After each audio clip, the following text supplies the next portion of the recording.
নমস্কার বন্ধুরা, আমার আজকের রেসিপি লাউ পাতা দিয়ে চিংড়ি।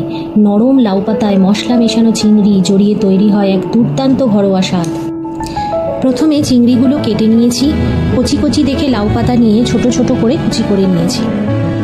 একটা মিক্সিং জারে দু ধরনের সমান পরিমাণে সর্ষে ও সামান্য গোটা জিরে দিয়ে কাঁচা লঙ্কা দিয়ে নুন হলুদ বরফ দিয়ে পেস্ট করে নিয়েছি। ওদিকে চিংড়িগুলোতে নুন হলুদ মাখিয়ে রেখেছি।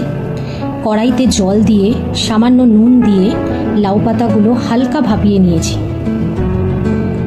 এবার কড়াইতে চিংড়ি মাছগুলো দিয়ে তাতে সামান্য লঙ্কা গুঁড়ো, লাউ পাতাগুলো সর্ষের তেল দিয়ে ভালোভাবে মিশিয়ে নিয়েছি। গোটা কয়েক কাঁচা লঙ্কা দিয়ে একটু নেড়েচেড়ে ঢেকে দিয়েছি।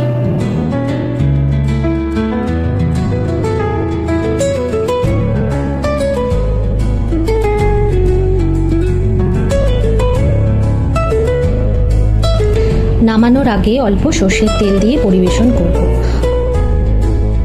আমার ভিডিওটা যদি তোমাদের ভালো লাগে লাইক ও ফলো করতে ভুলো না।